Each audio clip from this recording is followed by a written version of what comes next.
49, Coach Taylor Radio. Doing that now. You can see here, I'm gonna live stream.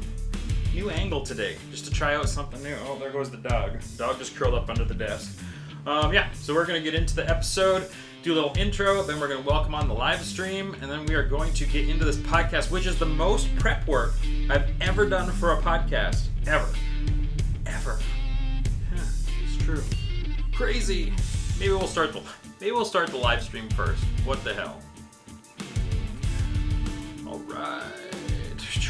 Okay. Hello, Facebook live stream, not Instagram. I don't think they do an Instagram live stream. Hang on. We're gonna adjust that. There, now we're straight. Welcome to the live stream. I wasn't gonna live stream this, but now I am. If you don't want to watch the live stream, you can go back YouTube, check it out. Gonna be a podcast as well. The shakiness right now is because the dog is underneath the desk and he's shaky and hanging out. So we are going to get into this episode. I'm probably going to live stream the whole thing. I'm assuming this one's going to be, it's probably going to be an hour or so.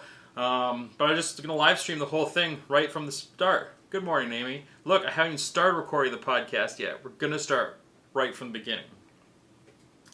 You guys don't have to watch the whole thing. This could get long because there's some good topics today. Today is going to have some really, really awesome topics I'm really excited about. But I'm going to talk about that on the intro to the podcast that I'm about to start recording right now. Hello and welcome to episode 49 of Coach Taylor Radio. I'm live streaming this again. I wasn't going to, because look, live streaming puts a lot more pressure on me. Because when I don't live stream, I can say, hey, fuck, I fucked that up, and I can edit it out of YouTube. I can edit it out of the podcast, but I can't edit it out of the live stream. Luckily, there's usually only 4 or 5 people that watch the whole thing live, and mostly they like me, so I can handle that. Also, if you're watching live or on YouTube, this fucking beard is getting out of control, but I have to let it grow. See, you can't see probably on YouTube, live stream you can. Pieces are just growing in rando areas. It's driving me crazy. Okay, so episode 49 of this podcast. Look, I started prepping this podcast like 2 hours ago. I've been prepping this for 2 hours. I've never put that much prep ever into a podcast. I just like to freestyle stuff, but there's some really good things in here, some really great questions, and some good topics that I think are going to be really, really important. So yeah, I've never done this much prep for a podcast ever. Will it get better? Well, the answer to that is, can it get any better? I don't know. Probably. My podcast was now approved on iTunes, which I don't actually know what that means or if it's important in any way, shape, or form. And now there's 2 of them on there. So if you want to listen to this on iTunes and there's 2, go listen to the one where I have some reviews. I'm trying to get rid of the other one. Also, leave me a review. Leave me some stars. Even if it's just 1 star is better than no stars, I guess. And if you're watching the live stream, go to YouTube, please, and subscribe on that, because I want to put the video all on YouTube, not on Facebook Live. So if you're just watching on live stream, I don't care, but go over there and click that for me too. As always, this podcast is going to be sponsored by me, ttonline.ca. That's my online training platform, which is fucking getting really awesome right now because of the super awesome spring challenge that we're doing. It's been really fucking cool. A ton of interaction right now and some really neat things going on. So, a long time ago, we decided we would never do online training. Then I spent most of my life savings, built an online training platform, which still has not paid for itself, just an FYI. But I've realized I love the online training. It lets us stay in touch with members who've had to move back out of town and all sorts of really amazing fucking things. And there's just a lot of people who don't live here that want to work with us, and I think that's awesome. I'm happy that we can accommodate that. So I am actually liking the online training, especially with social media. Like, it just makes it so easy and so good. So don't sit at home by yourself, bored in your basement training. Come train with us. We're super fun. What are we going to talk about on this episode? We're going to do an update on the Odyssey, which I had as a good, in my journal that I keep every day, on days where I'm like, pooh, aha, epiphany, I put a little exclamation mark on there. And this week I had an exclamation mark one. It's going to be good. We're going to talk about it. Also put up on my Instagram yesterday a request for topics. I had 3 people message me questions. You guys can do better than that. Come on, Instagram. But I'm going to put those in there too, so I'm calling that Insta Answers. Insta Answers. You know, I'd like to say I'm going to do the same segment every week, but like something we're going to talk about today with fitness, I don't do well doing patterned, same old things. So I'll put Insta Answers on there if I remember to ask Instagram for questions and anyone sends it out. That's right, Amy. You fucking missed it. What else are we talking about? We're going to talk about inflammation. So I had some other good questions this week. Someone asked about inflammation. Going to go through that. And then something else was really important, another good question from someone that used to train with us all the time and now does online all the time. Just asked, because I do my own training, how do I push myself to do the shit I wouldn't want to do? We'll get into that. And then the most important topic of the day. I'm saving the most important for last. And that's going to be why I think you need to be a way bigger baby than you actually are. Like you see this these days, there's all talk about the millennial generation, yada, yada, yada. I think we all need to be bigger babies. Right? Anywho, that's what's going on with that. That is the episode. Sponsored by me, Coach Taylor at ttonline.ca. Come train with me and my team if you want. And you listening to me talk about it for a few times here and there is the price you fucking pay for the amount of work I put in, for the information that I put out. It's the price you pay. All right, let's get into this episode. Episode 49. Here we go. Sometimes when I'm live streaming and doing YouTube and all this other shit, you guys, I totally forget that I'm also podcasting, and I have to pay attention to that too. Let's get into some Odyssey update. And YouTube, I didn't forget about you guys. I think like 5 people have watched my YouTube videos now. It's pretty fucking amazing. Look, for the live stream and for the YouTube, I don't care if 3 people watch this stuff and 1 person changes their life because of it. I don't care if I have 8 million viewers. I just don't. I only need to change 1 life to make all of this worth doing. And that's philosophy with Coach Taylor. Late in the morning. It's 9:30 already. All right, let's get on with this Odyssey update. All right, guys, let's get on to the Odyssey update this morning. I had a few things on there. Normally for the Odyssey update, I just kind of go over my journal for the last week, my daily journal, see if there's anything in there that I think is really important that we should be talking about. The first thing I really noticed, look, it's Canada. My little thermometer's not working right now. It's about 3 degrees outside right now.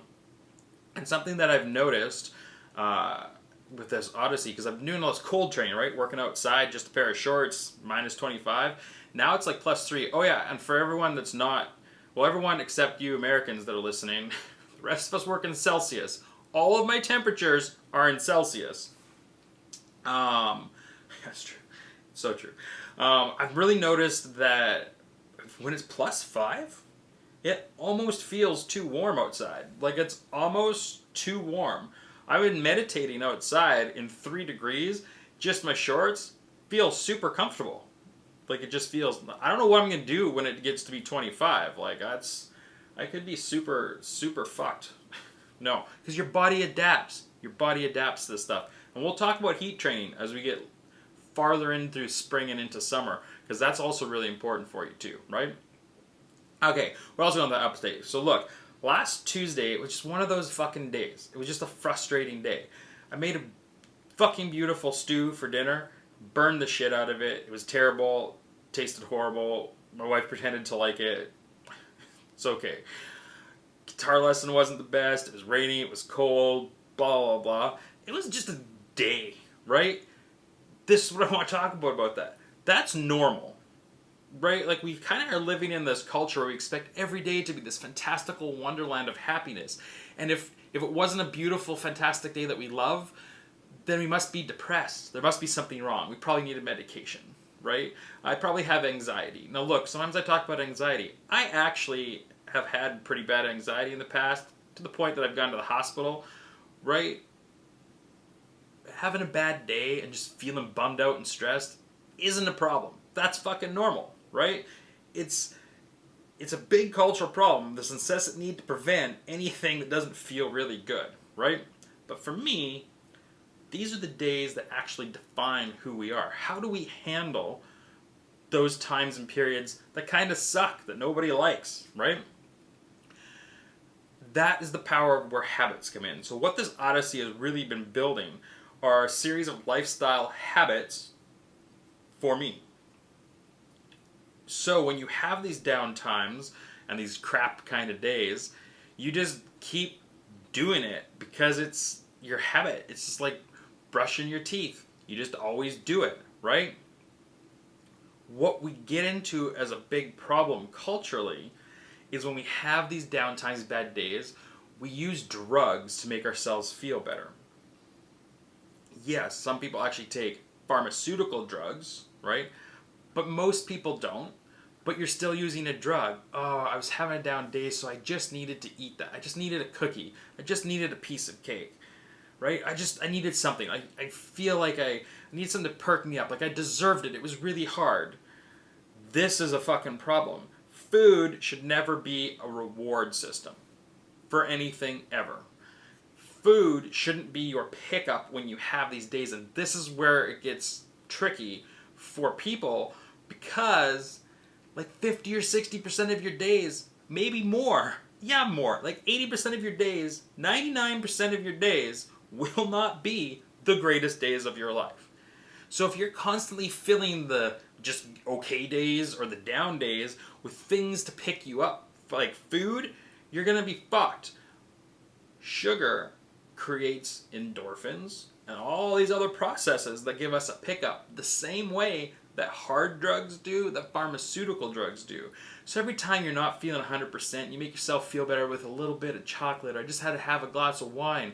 You got a fucking problem, and you got to stop it. Because there's other things you can do that can make you feel a little bit better that don't involve poisoning your body with stupid shit. Like what, Coach Taylor? How about exercise? How about meditation? How about some time with your family, playing with your dogs, reading a good book, right? Literature. These things are really important. Read a great story. And I'm not talking like just nonfiction because people read that. Read a great fiction novel that makes you feel something. That's how we feel and bring up these days that aren't the greatest days of our life. It's really, really important, right? Because that was Tuesday. Wednesday was a fucking awesome day. I had a great fucking day on Wednesday. Got a ton of shit accomplished. Had some amazing insights that we're going to talk about later. Oh shit, maybe I'm going to cross over too much stuff here. Nah, we're good. Had some amazing insights, and it was just awesome. That's how you go from Tuesday to Wednesday. So these downtimes are okay because then better times happen, and we always have to be just prepping for that. And we do that through discipline and dedication. That's how you do it. When you have the downtimes, you have to have habits in place, and you have to be disciplined to stick to those habits. And we're going to talk about this. I'm going to do the Insta answers because there's a question from somebody on there that becomes really important to all of this. It's you just have to just do it. Do it. Because after every bad day or bad period comes a better one and a better period. So you do those, right? So that's what's going on with that part of the Odyssey. And the last thing that had the exclamation point on my day was, I'm just calling this filling in the moments. Filling in the moments. Fasting is the best, Melissa. Podcast. I am live streaming if I get distracted by rando comments like that. So we got to talk about filling in these moments, right? I wrote in my notes right here. I'm not trying to get all foo-foo, but look, I know there's a huge movement for like self-awareness and being in the moment and all that kind of stuff. And it goes so far that it turns most people off and it gets foo-foo. I don't know where that expression came from. If anybody knows, send it my way. Right? But listen, we used to have all these moments in a day that were kind of like boring and monotonous, right? Waiting in line, waiting in the car. Usually waiting in lines or waiting in cars, right? You're at your kid's sports game and you're just sitting. Like there's these moments in our life that are boring. Look, I remember there's not very many things that like stand out to me as like a quote in my brain. I remember one time my grandmother saying to me when we were very young, we were complaining, we were kids, we're bored. And she said to me, this has stuck with me my whole life, bored people are boring people. And I think about that all the time, and I say it to people all the time, and I fucking believe it. And if someone says, oh, I'm bored, you're boring. There's always something you can do, right? And we used to fill these boring moments. And see, my grandma would say this to us because she comes from a generation where she would not go out in public without what she called putting on her face, which usually entailed half an hour to 45 minutes of like makeup and hair and whatever the hell else she was doing, right? That's a whole different topic. I mean, if we were going to go to like the grocery store to grab some stuff, grandma was putting on her face. And we would sit around as kids and we were so fucking bored. So she would say, bored people are boring people. And we didn't have ways to fill in that time like Instagram. And I'm not against technology. Without technology, you wouldn't be listening to this right now. I'm streaming this on a phone, right? YouTube, I'm not against it. But we can't fill our entire life with it, right? We didn't have those things. So as kids, what did we do? We were waiting for grandma to put on her face. I remember with my sisters going out onto the deck and like looking at the raccoon tracks, or going down to the little creek while we waited, or we'd finish reading a book, or we'd play a quick little game, or we would just sit there and be fucking bored, annoying kids and stare at a wall and complain the whole time. That also is okay. That's part of life, right? And I think that we're getting rid of all these little moments.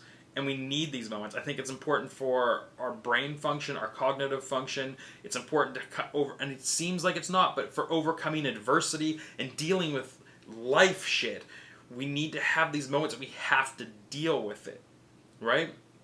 That's where we daydream.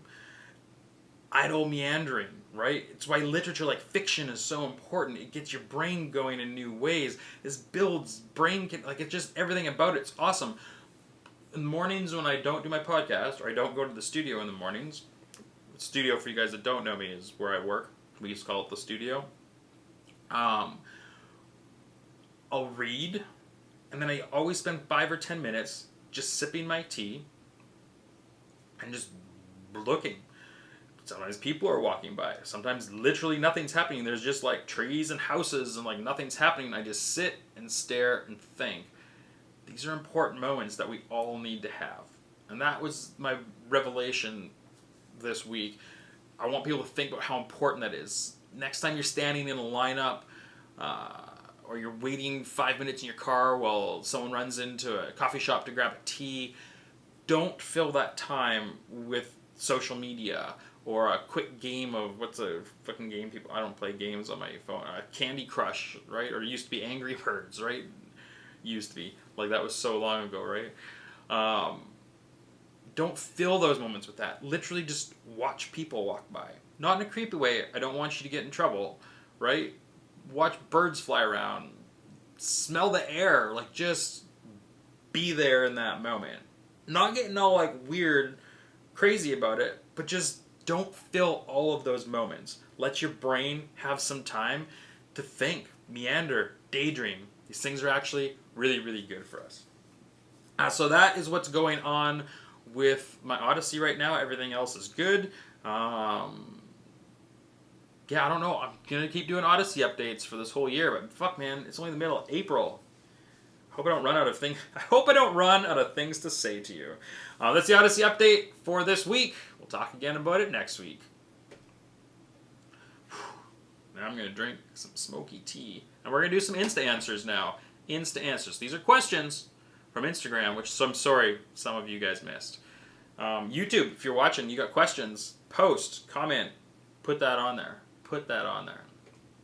All right, let us get to answering some questions from Instagram. But first, I got to drink some of my tea. My mouth gets really dry when I do this stuff. At least I stopped yawning. I don't know why, but the last few weeks there, every episode I started yawning like crazy. Now, what kind of tea am I drinking? One might ask. My wife hates it. So essentially this tea is called Lapsang Souchong. They take the part of the tea plant that doesn't dry on its own, and they dry it by smoking it over fire. So people ask, well, what does it taste like? If you were to take a campfire and put it in your glass, that's what it tastes like. And I think it's fucking delicious, and I love it. I'm going to have some more of it right now. I highly recommend checking. It's strong, so be ready for it. All right. All right. So I want to talk about. We're gonna answer these questions I got off my Insta story. First one, how important is gut health? Have you ever talked about this before, and did I just miss it? You did miss it, and I'll tell you how. This is going to be a quick answer. How important is your gut health and your gut microbiome? It's so fucking important. That's it. That's the answer. It's literally probably the most important aspect of your entire health and fitness is your gut microbiome and taking care of that, this microbial stuff. And over the next 10 years, it's only going to become more and more evident how important that it is. Have I talked about it before? Yes, I have. Episode of this podcast, I've talked about it so much. For sure, recently, episode 39, episode 44, episode 47. I've talked. Usually, if I'm talking about Paleolithic stuff, I'll directly talk about microbiome. If I talk about fermented foods, all of those things will be it. So check out episode 39, 44, 47 if you missed my shit so far about that. What was the next question? Okay, my wife asked me this question on Insta because she's awesome and likes to go through and make sure I have lots of questions. I told her I wasn't going to answer it, but I will because if you're listening to this before the weekend comes up, the week I'm recording this, Easter's coming up. And what do I do when people think that I'm crazy for not eating chocolate on Easter? I know she likes to lead these questions in to get specific topics on here, right? Because Easter's coming, and somehow Easter has become about eating shitty food. Like every holiday that we have to have. Birthdays, anniversaries, fucking Christmas. Every holiday has to become about eating tons of shitty food. And I get it. Like 400 years ago, there was maybe 1 or 2 days a year where something was so important we eat shitty food. But now it's like, ooh, it's Friday, let's eat shitty food. Ooh, it's Saturday, celebrate, eat shitty food. Ooh, I had a bad day, eat shitty food. Like it's fucking nonstop. And then you get Easter. What the fuck? Like seriously, what the fuck? Why do we all eat chocolate at Easter? And look, I'm not the skinniest guy in the world. I've got too much body fat on me. It's about half of what it was about 4 months ago. But I ate a ton of chocolate. I fucking love chocolate. I haven't had any since December. I can't even say that I miss it. Because you don't need it. So why are we stuffing our faces with it? Like, don't even get me into, like, Halloween. Like, think about Halloween. We actually send our children out to get little clumps of sugar chemical poison and see how much they can eat. And then we let them divvy that up for, like, months. Just keep on eating.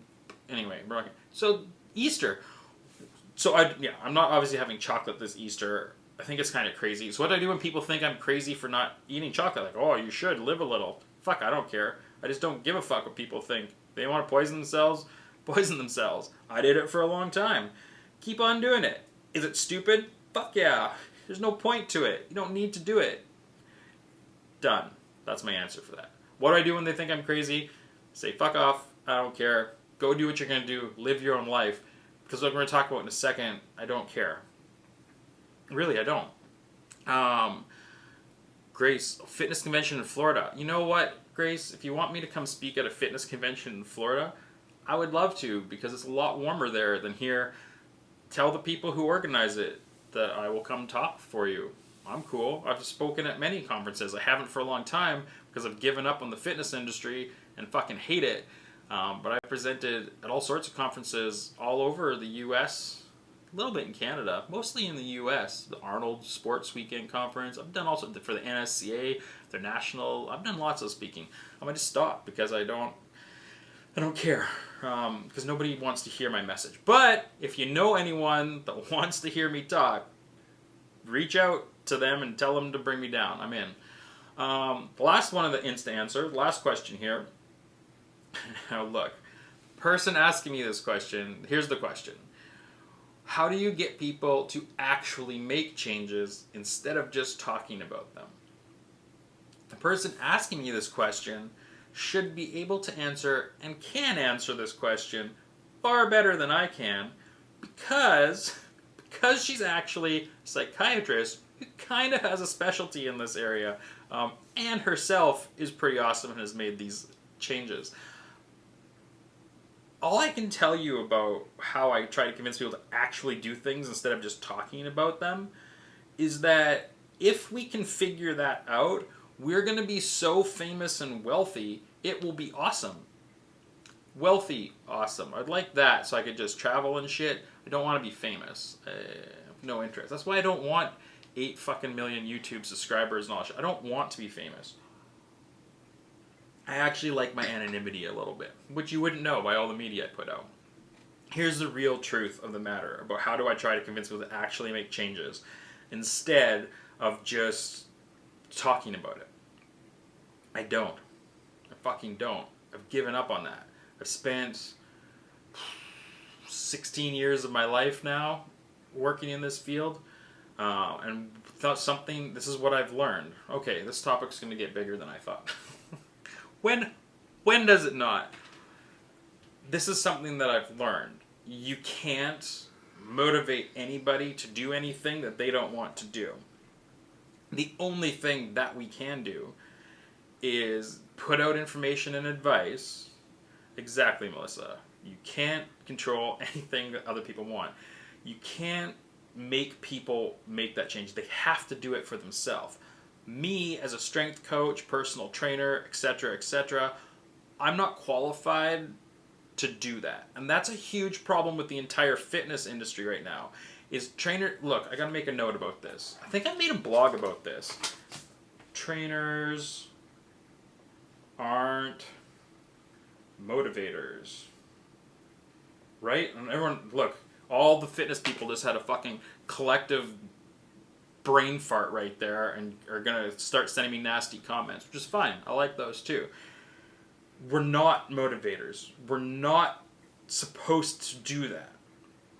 Fitness coaches, trainers, nutritionists, all of that, our job is to show people what they should be doing for their health and fitness, make sure they're doing it properly. It is not our job, and we do not have the skills and qualifications to try to figure out people's personal inside issues and overcome them and then motivate them. That is the job of medical healthcare professionals such as psychiatrists. They might not agree, but psychologists, sometimes like social workers, things like that. Those people give skills to talk to people and get through these things and help them make their inside changes. But that's not what the fitness world's supposed to be about. Yeah, that's all we talk about, how to motivate people, how to overcome hurdles in their life. I see fucking trainers out there trying to help people deal with like anorexia and bulimia and create like shit like that. Like, you are not qualified to do those things. So all we can do is, once people make that decision for themselves, be there to help guide them through it, right? Now, I don't fully believe necessarily in leading by example, because I'm not the leanest guy in the world. I've gone through a period over the last 6 years of my life where I've become far too over fat, didn't exercise enough, right? For the last 6 years, I'm more than qualified and knowledgeable to answer questions and guide people through their journey. Just because I'm not doing it myself doesn't mean I'm not capable of doing it, don't have the knowledge base. The same way, I don't watch sports, but this example, sports analogies work really well. The same way that if you are an NFL coach, you're not expected to be able to do what the quarterback can do. You can't, during the Super Bowl, pull the quarterback off the field, throw the head coach out there and have them do that job. But just because the coach can't do the job doesn't mean that they can't coach somebody through the job. Do you understand what I'm saying? So I don't believe in leading by example in this field. I think you have to make good decisions most of the time. I'm just saying, if you have, like, for the last 6 years, a lot of people fucking, like, shat on me because, oh, you don't look the part. But that's a big problem in the fitness industry. If you don't look a certain way, you're not qualified. It's not about that, right? Now, I should be doing these things for my own personal health, right? But it just doesn't necessarily mean that you're not qualified to teach people. Back to the topic, though, right? So essentially, I've said this for probably 14 of the 15, 16 years I've been doing this, I can tell you in the first 30 seconds of talking to anyone that comes to me, to my studio to hire me as a trainer, coach, whatever, I can tell you in the first 30 seconds if they will be successful or not with their health and fitness goals. And this is very simple. All of you can do this exact same thing, right? Are they making I statements or they statements? I think I've talked about this before on the podcast. It's as simple as it is. Oh, I'm out of shape and overweight because the people at the office keep bringing in donuts and I just have to have one. Because my husband brings home this food and I just have to have it. Because the kids' candy closet is filled with stuff and it's there and it had to get eaten. Or, oh, my life's just too stressful. My boss at work is putting too much stress on me. Or, oh, blah, blah, blah, blah, blah, blah, blah, blah, blah, blah, blah, blah, blah, blah. Those are they statements. It's everything else around you in the world's problem, right? That is a problem. I can't help you. Anyone that makes those statements is not helpable. I actually won't take people like that as a client anymore. Me personally, will still let some of them come in as members because I have an amazing team that still wants to help change the world for a better place. Awesome to them. I won't, right? Same with all of my stuff that I put out. I know, Lori, a female and a trainer in a gym setting, your body, your business. I get it that your body is, but don't forget, male trainers, we get it too. I don't think it's as bad for males as females in the fitness world, but it is there. It does exist. It's definitely not as bad. I do see that point. So that's they statements. Now, if someone walks into me and starts making I statements, like what I just did a couple minutes ago, I got too over fat for the last 6 years because I made bad decisions because of things that happened in my life. Right? I did that. If someone walks in and says things like that, right? I'm overweight because I've been eating too much bad food and I've been making poor decisions, right? I can't move because I haven't been doing anything for my fitness. They're taking responsibility for that. Even if there are external factors, you still have to take responsibility for that. Those are me statements, I statements, right? If someone walks in with that attitude, I can help you. So how I get people to actually make changes is I only work with people that make I statements. How to get people from they to I don't know. And my friend who has asked me this question, all I can tell you is if you and I can figure out how to create that conversion, we will change the world. And I don't know how to do it. That's my answer for that. That's my answer for that. Anyway, that is the end of the Insta answers for this one. I'll try to remember to put up Instagram questions before my podcast every week and put this in there, but no promises. No promises because I forget shit all the time. All right. That was good. Those are good questions. Right, live stream. We're switching to the next topic now. We got 3 topics to go. Next, we're going to talk about inflammation. YouTube, you can know us too. Inflammation. Then we're going to talk about self-motivate. What the hell's that, Taylor?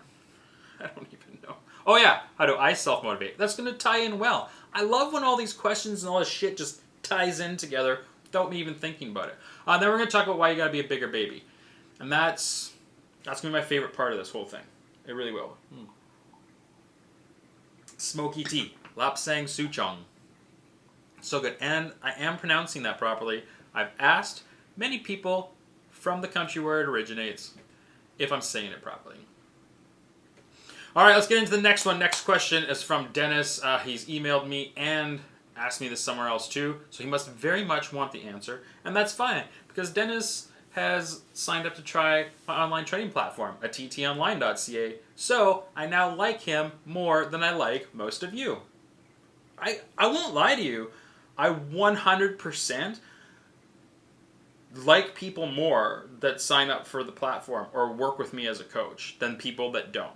I still like the rest of you, but if I have to choose which question to answer, obviously I'm going to choose them. Duh. Get over it, man. Life's like that. So he wants to talk about inflammation, and what he asked me was this. Listening to What the Heck You Should Eat by Dr. Mark Hyman. Good. Everybody read that book. Listen to the book. Whatever you want to do. Awesome. Do I know much about inflammation? And it always sounds like a catch-all buzzword. Does it really mean anything? What are my thoughts? Let me get into my thoughts. First of all, it is absolutely not a catchphrase buzzword in reality. This is a real thing that exists. Has it become a catchphrase buzzword? Absolutely. Why? Because literally everything in health and fitness always has to for some reason become a catchphrase fucking buzzword, and people go off on it and then do it for a year, and then the next year, well, they're off doing something else. Like, it's just it's why when these new things like now the carnivore diet's popular, I don't give a fuck, because in a year nobody else is going to be doing it anyway. Who cares? It's just cycles, right? But let's just get into it, because like so many things, people talk about stuff, but they don't actually understand what is going on with them, like, or what it is that they're talking about, right? So like it was like, oh, inflammation. Like, do you even know what inflammation actually is, or is this just a word that you're saying? In general, I think if you ask people, please explain what inflammation is in your body, and these are the people who are like eating to get down inflammation in their body, they probably can't answer that question. Right? They don't actually know the physiological process. So look, this is what inflammation is in an extraordinarily simplified way. This is one of the most important processes in your body. Like the inflammation process, which is part of your immune system. Your immune system, I would say, like your immune system, well, really all the parts of your body are pretty important. I was going to say, like your cardiovascular system, your body's all fucking important. You need it all to stay alive. Here's what inflammation is. Inflammation is an injury response. It's your immune system, right? So inflammation is actually really fucking good. When you cut yourself, break a bone, or pull a muscle, right? Your body creates these little doodaddies called white blood cells. Again, I'm super simplifying this. My doctor friends that listen to this, anyone else that really knows their shit, please understand. I'm making this like the Dr. Seuss version without the cool language. You get these little white blood cells that go and they like fight foreign invaders like viruses and bacteria, and they like heal your wound and make new skin and all these things that happen, right? That's your immune system. So that little inflammation that comes, like when you get a cut, there's that little redness around it. That's inflammation, right? That's acute inflammation. There's also something called chronic inflammation, and these lead to chronic diseases. Things that you've probably heard about. Did I write them down? Because I always forget about them. Yeah, like arthritis is an autoimmune disease. I believe lupus is an autoimmune. There's all these things. What that means is that something kind of goes wrong in the body, and all of a sudden your body thinks it's always under attack from something and is chronically inflamed, right? That's like sometimes. That it gets confused sometimes. Other times there is actually something wrong that's causing the chronic inflammation, right? So, what are some symptoms of inflammation in your body? Joint pain, stiffness, loss of appetite, headaches, fatigue, loss of energy, fevers, chills. Does this sound familiar to anybody? Like people are like, oh, I'm just so tired. Like I'm always so tired. And then what do? We blame it on all sorts of things, right? I didn't get enough sleep. Kids are keeping me too busy. There's a bajillion things, right? But those are the signs of this chronic inflammation. Now, if you have like arthritis, it's going to be harder to deal with that because there is actually something there. But a lot of this now inflammation that we're seeing in the body comes from fake external threats to the, not fake external threats to the body that aren't actually like a physiological thing. Okay? Is inflammation bad? Yeah, it can lead to high blood pressure, cardiovascular disease, shortness of breath. It's been linked to cancers. There's diseases that come out of it, like lupus. It's really bad for you. Like they think that it's chronic inflammation that causes the white blood cells to proliferate, which then creates plaques, and then they try to fight the plaques, which builds more plaques, and that goes into your arteries. Oh wait, it's not cholesterol in your food making the plaques in your bodies. Maybe it's the inflammation. Podcast you can't see. I made the emoji with the surprise screaming face sign. Yeah, that's the one. Right? So, inflammation chronically is bad. Right? It's really bad. So, the solution for most people for chronic inflammation is drugs and often to decrease activity. Right? this can be really bad because we need activity to keep the body moving, because in your body there's more than one way to clean up metabolites and things like that. In your body you have something called a lymphatic system. It's not just your cardiovascular system that moves stuff around. You have this lymphatic system, and it cleans up a lot of stuff and moves it around, gets it where it needs to go. You know, those detox areas of your body. You just drink a tea and you detox? No. Your liver, your kidneys. So this lymphatic system pushes and drains all this shit that gets produced, right? Via autophagy. You guys remember autophagy from a couple episodes back? Remember that shit? It's really fucking important. So then your lymphatic system pushes the stuff through. So look, your lymphatic system doesn't have a pump. Your cardiovascular system has a pump. It's called your heart. It pumps stuff through. Your lymphatic system, which cleans up everything, think about it like the garbage system of your garbage truck system of your body. It has no pump. So when you move your muscles, I'm doing bicep curls for the YouTubers right now. That's right. When you move your muscles and the muscles contract and squeeze, it pushes things through the lymphatic system, and that's essentially the pump for the system.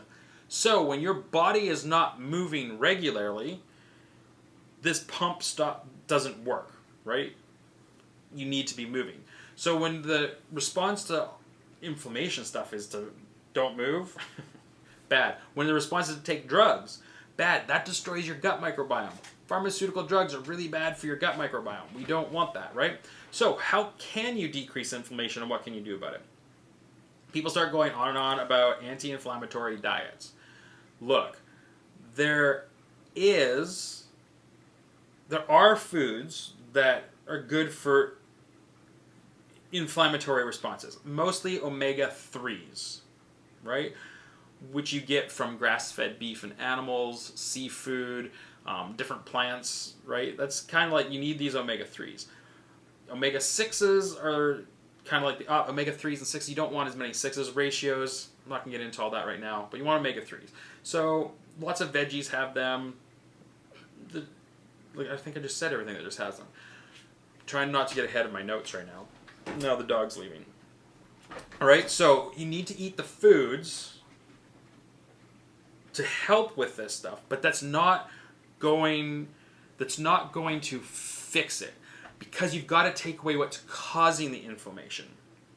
And those things are very rarely paid attention to, right? We rarely pay attention to what's causing this inflammation. And in our modern culture, here's what's doing it. Processed food, deep fried food, fast food, all the preservatives in all the food, improperly raised meats, pesticides, chlorine in your water, plastics. You don't know how much plastic you drink in a day. When you're drinking out of water bottles, there's microplastics in there that your body's now dealing with, right? Because they're petroleum based. You don't want to eat plastic, right? You don't, like Starbucks cups are actually lined on the inside with plastic. Did you know that? Did you know that? So when you put boiling water in it, you're getting that, right? Those are the things that do it. Sugary, processed food attitudes, and really high omega-6 foods like vegetable oils, margarines. Shit, there goes like 20 years of health advice out the window. Don't eat margarine? What? Butter. Better for you. Those things are already important. But there's lifestyle things too that have to be recognized that cause a lot of this chronic inflammation. Stress, lighting, living in a city versus living out in the country. All of these things increase stress, or increase inflammation, right? And those are the things that we can have the biggest impact on. So yeah, you got to take the shit food out and add good food in, but that's not all of it, right? So here's some other things to decrease inflammation that are really important. Meditate every day. When the sun sets, after the sun sets, don't watch any blue light, right? These things do make a difference, right? Electronics now, you can all switch over to non-blue light, right?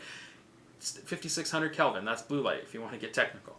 Go outside as often as you can, preferably outside of a town or city when you get the opportunity. I know if you live in a big city, you can't do that every day, but on the weekends, go out hiking in nature, experience that stuff. That stuff is really, really, really important. Melissa, don't worry if she's not listening. It's going to be on the podcast, and it's going to be on YouTube. And the podcast will section this out for you. Go outside as much as possible. Meditate. Downtime. Remember all that stuff I just talked about earlier about having those moments where you just sit and think and ponder and daydream and don't fill your time with things? All of these things start to help with this inflammation, right? Getting good sleep. Good sleep, also very important for dealing with inflammation. The problem with all of this, it's not flashy. You can't sell it. There's no profit in it. So no one really focuses on it. Everyone wants to give you a drug or a supplement to do this. Those things I just said, meditate, watch your blue light, getting outside, spending time with your family. There's tons of data, research data. Spending time with a dog brings down the stress, decreases inflammation, right? So yeah, chronic inflammation is really terrible for you. It's been linked to all sorts of terrible things. There's a bajillion things you can do for it. There is no one specific food that you eat that's going to get rid of your inflammation, especially if you're not doing anything to deal with all of those little things that I just listed that are causing the inflammation. You can eat omega-3s till you die from them, which will actually probably cause you a lot of stress and inflammation. You can eat omega-3s till you're blue in the face. But if you're stressed, drinking chlorinated water, drinking out of plastic, not meditating, never leave your house, and don't sleep, it won't matter what food you eat. You are fucked. Fucked. And that's on inflammation. Alright. That wasn't bad. We got through that. Guys, we're going so over again. My podcast is going to become longer all the time. I don't know how I do it. We got 2 topics left to go, and not even the biggest one. We still have the biggest one left to go. We're already at 45 minutes. All right, let's get on to the next topic, which I think is going to be a little bit shorter, but I thought that was going to be the shortest one. So who fucking knows? All right, podcast. That last section got a little bit longer than I thought it was going to, and so we got 2 sections to go. It's going to be another doozy again. This is another question that I had. It wasn't, I guess it was kind of from my Insta thing. But this one I really wanted to dive into. This is also someone that used to train with us and now does online religiously. So she gets, filter for the water, filter on the faucet. When we move into our new house, we're probably going to get a water filtration system for our whole house because chlorine, it'll fuck up your microbiome. It really will. This person does online, so her comments and questions are the most important to me, and she's awesome. And she's a good human being. But she asked, because I do my own training, Coach Taylor, how do you push yourself to do the exercises that maybe aren't your favorite? For example, if you hated kettlebell swings, would you still do them? Obviously, they're good for you and an essential component. How do you make sure you do them? Does this make sense? Yes, Amy, it does make sense. Oh, Julia asked me this. Sorry, Julia. Just reading Amy's comment. They're related. So look, there's 2 things here. How do I motivate myself to do the stuff that I don't want to do, even though it's good for me? Here's the actual answer. I don't do anything that I don't want to do. If I fucking hate something, I just don't do it. I'm not making this up. This is actually true, what I'm about to say, and people don't believe me when I say this. I don't think in my life I've ever done a burpee. I think they're fucking dumb, and I hate them. I don't think I've ever done one. I don't think in my life I've ever followed a program or repeated a workout. Like, even when I first got into this, I would have program cycles. It would be like hypertrophy, strength, power, and I'd have like rep ranges that I'd try to hit, but I wouldn't, I wonder if do I have it here? Look, for everybody that can watch this, look, this little book right here, that's my workout journal from 2000, the year 2000. So this is when I first started getting into exercise. Look at that. Pages and pages of all my workouts. Look, you can see all the little notes. See? I recorded every set, every rep. It's all there. YouTube, you can see that. Podcast, you can't see that. Get over it. But I still didn't follow like a set program or anything like that. But I don't really have much that I don't like doing because the things that are the best for you, I just kind of enjoy. Because I think the things that people think are the best for you aren't really the things that are the best for you, and they're actually the non-enjoyable things, right? Because let's talk about some truth here. Fitness is boring as fuck, right? Going to the gym is fucking super boring. Do the same old thing, 10 sets of 4 reps, do this. Like, it's fucking boring, right? I don't know how anybody does it. It's why we've worked so hard at our business to keep things changing constantly, and we don't like if we do set programs, we never really repeat workouts longer than like 4 or 5 times. I would never do it, but people expect it and want it, and most people think that they like it. The things that they should do, they don't want to do. So, yeah, this is why nobody does fitness. This is why no one does it, because it's boring, right? What do I do instead? And don't worry, there's a second part to this that I will answer your question more thoroughly. I just take my favorite tools and I go play, right? And that's a word we've got to bring back that people stress out about, like, oh, is something wrong with playing? No, we need to just play. So I just take the tools that I like and I just play with them, right? Now, I get it. I kind of am a fitness expert, and when I just play, it's based on a lot of like sound physiological principles and movement patterns and things like that. So my playing in fitness is probably better than what most people would do, right? But this is why I like things like the kettlebells, the mace, clubs, Shannon boards, body weight workout, flows, sledgehammers, hacky sack, Muay Thai. All of these tools, if you just play with them, still put you through great fitness. This is why sports aren't the best and why running has some problems, right? Is sports and things like running and even like rowing, etc., they don't force you to be going through full ranges of motion and properly coordinating and balancing all of your systems and muscles, right? So you have to have these other things, which is why I like all these tools so much, right? We call this, actually Vanessa just started watching this. She's our head coach. She's on mat leave right now. We call it dynamical systems theory. It's going to be a topic on a later episode. I'm not going to get into it, right? But essentially, we use the environment to force the movement that is the best for us. So these tools are really good. So I don't do anything I don't like, because what I do is I just go outside and I play with these tools. And if you go onto my Instagram, I just put up a couple new exercises that I just literally just made up, right? Because I understand physiology and biomechanics and all of that stuff. So I just make up stuff. But so I just go outside and 20, 30, 40 minutes, I don't even know how long. Like, I don't track how long. I couldn't fucking tell you. I put on some good music. I make sure I'm breathing hard. I'm going through full range of motion. I'm moving heavy things, and I just make up shit. And sometimes I'll find something that I really like a combo or a flow that just feels good, and I'll just do that for 20 minutes. It's awesome. This is what I think fitness should be. This is what fitness always was. Before like the 1940s, 1950s, this is what fitness was.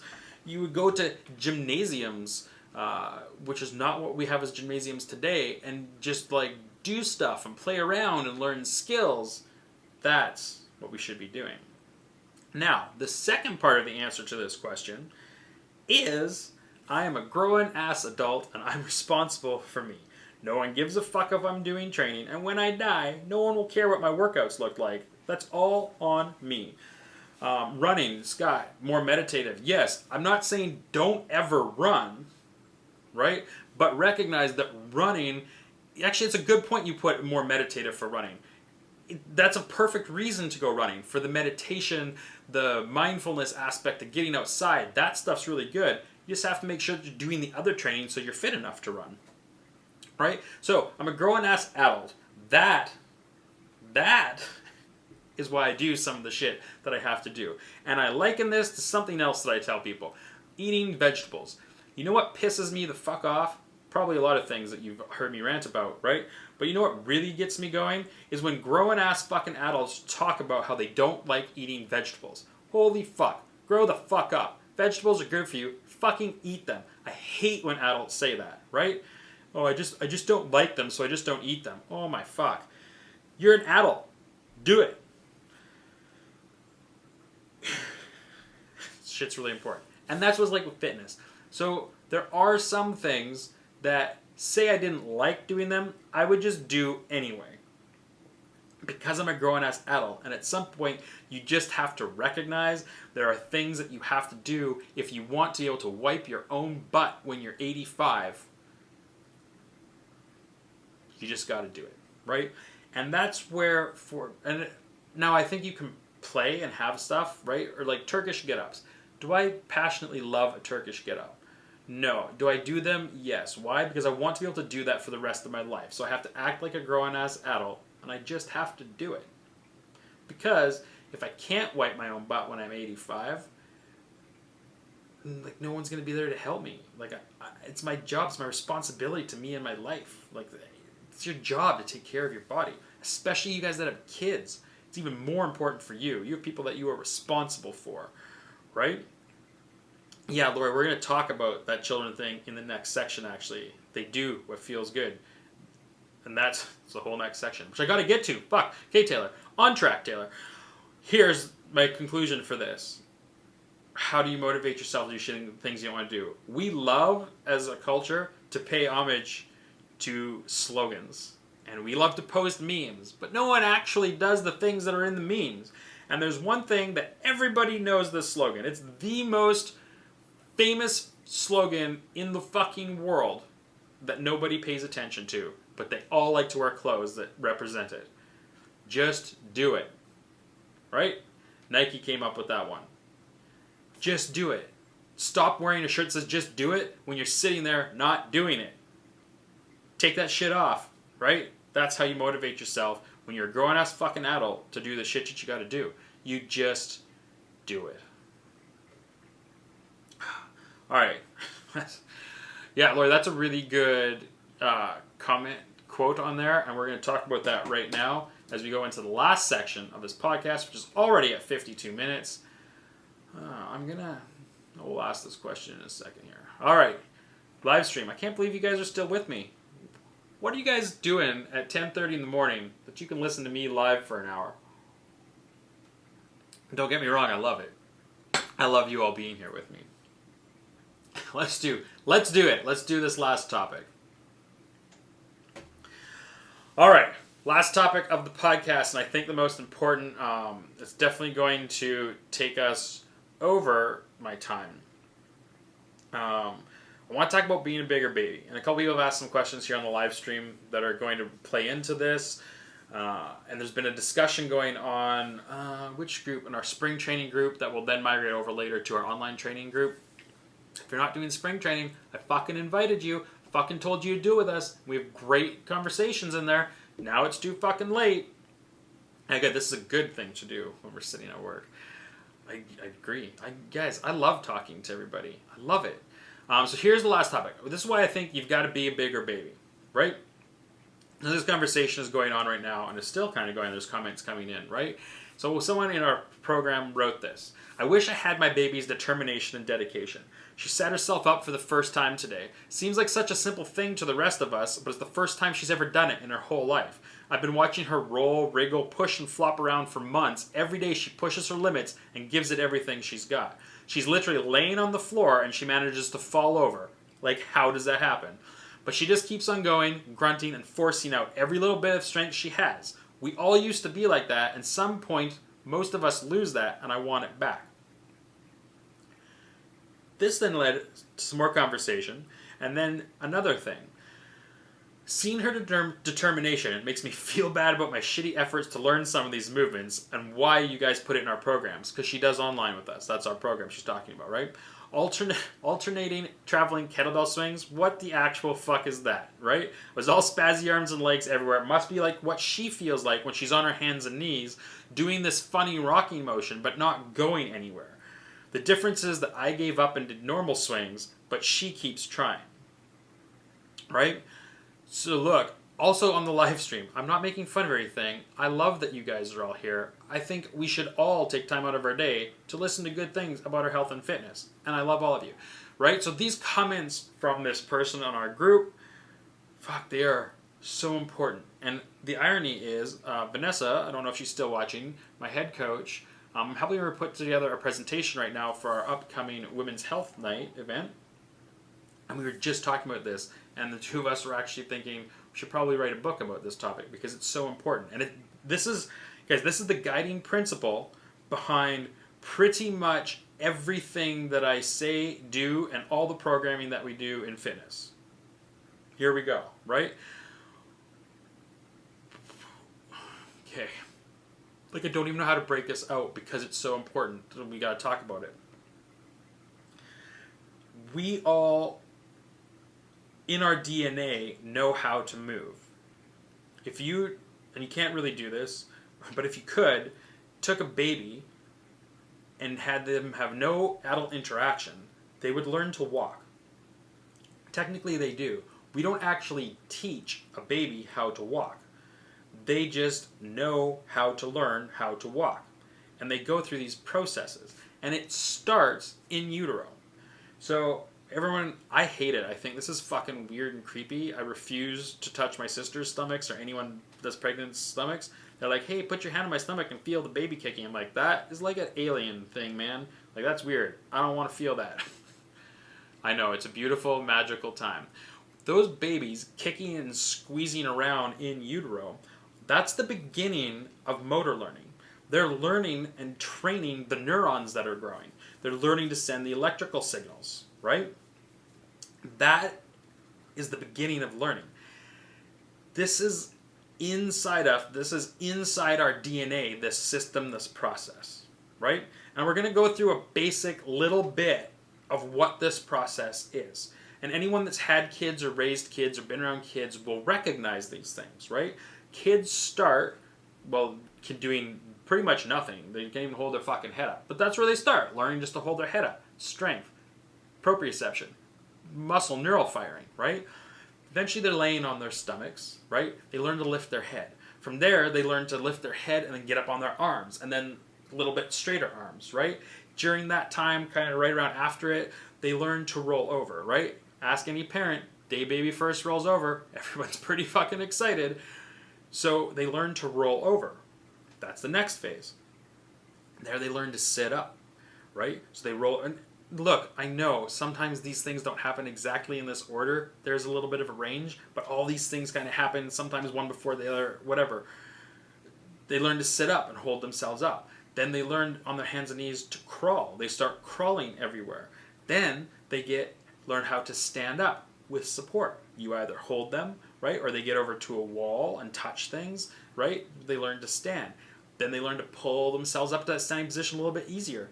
Then, according to this chart, there's something called cruising. I never heard of. Cruising for me was always like when you're a teenager with your friends in the car and you're cruising, trying to meet people you find attractive. That's cruising. Apparently babies do this cruising thing where they hang on to shit and they walk around. Cool, right? Then baby is able to stand alone, and then they're able to walk. And that's the progression. Most of the things I look at, there is like a deep squatting thing too that comes in that I think is really important, right? So that's built into us. If we don't have any adults around, we'll still learn to do that. It's why when you watch nature documentaries, which if you don't, you should, all the animals fucking pop out, and then like within a couple hours they're walking. It just happens fast for them. For humans, this takes, a couple of years. Well, maybe not. According to these charts, 16 months. I don't remember when I was walking. It doesn't really matter, right? That's the process, right? Then what happens after that is we go to school and we sit in chairs. And then from there, we keep being told, don't act like a kid, don't act like a kid. And we stop doing all of these things. You know the old expression, move it or lose it? Here it is, right? We build up all these neural connections through this regimented kind of set process. That's how we learn to move, right? Then we stop doing those things, which is why we have so many adults who can't do this. So look, we build this stuff right into our warm-up, right? With our online and in our studio every day.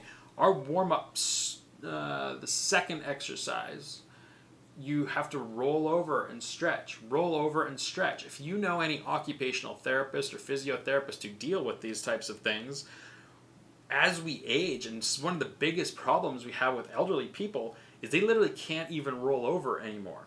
We have to actually teach people to roll over in bed so they don't fuck their back up to shit, right? That's like one of the very first basic movements we do.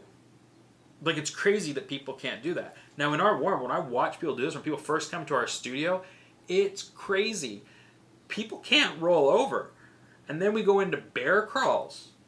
People can't do a bear crawls. That's crawling. That's like the basis of our genetic movement. Right? What the literal fuck? Now, Did I talk about this later? Yeah, a little. We'll go into it. I might cover this again. It's what we're talking about here, what Amanda's talking about in her question. We don't do these things because people think we look funny, and they don't want to look stupid in front of other people, and that's some fucked up shit. You need to roll around and crawl around. When people have lost their ability to squat and to move, that's where we start them. It's why 99% of elderly fitness classes are so fucking dumb. Right? Stand there on one leg and lift a soup can over your head, or even worse, you see people sitting in a chair. They sit them in a chair and they fucking do like shoulder presses with soup cans. That is a fucking dumb waste of your stupid fucking time. Anyone that teaches the elderly that shit.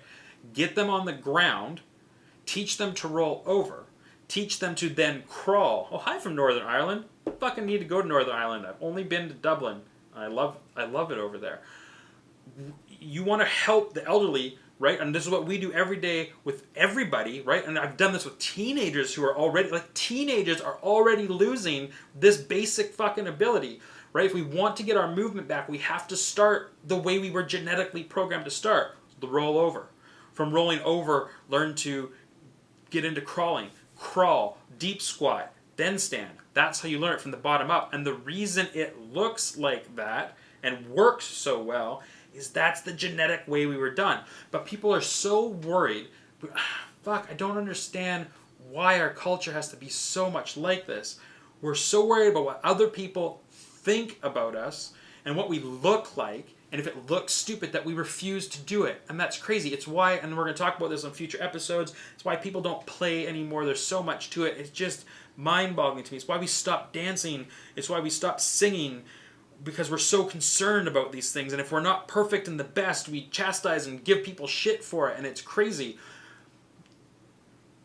Where I'm going with this is we need to go back to this. This is how you fix your movement patterns. This is how you maintain your movement patterns. This is how you stay healthy and fit for life. This is how you take elderly people who can no longer move and care for themselves and get them back to being able to move and caring about themselves. You do it the way we were genetically built to do it. Get on the ground, roll over, get into crawling, crawl around, from crawling learn to stand, and work it that way. That's how we do it. So, and this is what I was talking about with my head coach, and she's going to be doing this because her little guy, Cameron, whose name should be Cash Cooper is a great fucking name. Cameron Cooper is pretty good too. He's 7 months now, and what we're doing for her training is mimicking what the baby's doing. This is why the topic here is you've got to be more like a baby. Right? So Amanda, when your baby is doing all of these things, do it with them. When your baby's crawling, crawl around with your baby. When it's rolling over, roll around with your baby. When she's sitting there, well, what did you say here? She's on her hands and knees doing this funny rocking motion, but not going anywhere. So she's on her hands and knees rocking and not going anywhere. She's trying to learn how to get her leg so she can get into a deep squat position. Her brain is trying to get her knee to come up and forward, one leg first, to get into that squatting position. That's what's happening. That's that rocking motion. She's rocking. She's getting the neurons to do some exercise to build this up because the DNA is telling her to follow this map that is built right into it. Do it with her, right? Do all the things she's doing with her. Be a baby. Let the baby be your teacher, right? And then even better, what you're talking about here, she falls over and she laughs and she just keeps going and grunting and forcing it out and keeps going. That's what you do. These things that we can't do and we're not good at, keep fucking doing. Don't quit. Right? Hacky sack is a great example for you adults. Obviously babies can't learn hacky sack. I just think everyone should do 5 to 10 minutes of hacky sack every day, and people don't because they get frustrated. Oh, I keep dropping all the time. And they say, it's annoying, I just don't like it. No, it's because you can't fucking do it and you're not good at it and you don't like not being good at something. Get the fuck over it. Be like a baby. They don't give a flying shit what they look like. They don't give a fuck what people think about them. They are going to learn to move and they don't care about anything else besides getting that done. And you've got to be just like that. It's so important, right? So you got to get over these things and just learn to do it. We spend our whole life being told this is how you're supposed to move. Not our whole life, right? Once we become adults, we go to the gym. Oh, you've got to squat. You've got to do this deadlift. You got to do this. You should only do this. You should only do this. You should only do this. Kick, hack, more. That none of these things we're told to do in any way match our physiological training of how to move. And most of these things that we're told to do don't actually incorporate or do any movement. They're repetitive articulation extensions. Right? Essentially, most exercise today, podcast I'm doing air quotes with my fingers, exercise is just extending and flexing joints, individual joints, one at a time. That's not movement.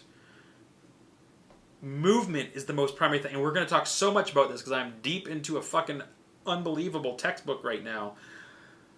Movement is the primary key thing. Movement is what we learn before we learn language. Movement we have before we gain intelligence. And our language and our intelligence and our big fucking human brains and everything like that is actually based on movement, and movement is the most important thing that we have to maintain as we go. So we can add in some of this other fitness stuff, fine, but only if you have a basis first in movement. And all that stuff I talked about before, what kind of training that I do and how to motivate myself to do it, it all comes down to focusing on this proper human movement. That is what we need to be focused on. And it starts like being a baby. So pretend you're a baby. Did you know that there is actually like a weird, I shouldn't say weird, each to their own. There is a group of people who have a thing. They like to dress up and act like babies.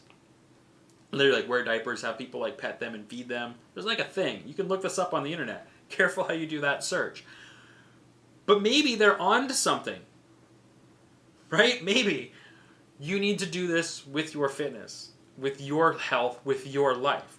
When people tell me they don't have time to do exercise or they can't afford it, look, we do this unbelievably complicated exercise. We call them lay down stand-ups. Stand there. I want you guys to do this today, right? For 5 minutes. Try to do this for 5 minutes.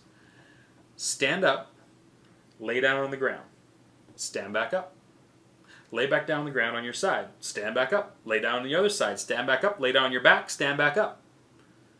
Try to do that nonstop for 5 minutes. Even you fucking fit people out there, do that for 5 minutes.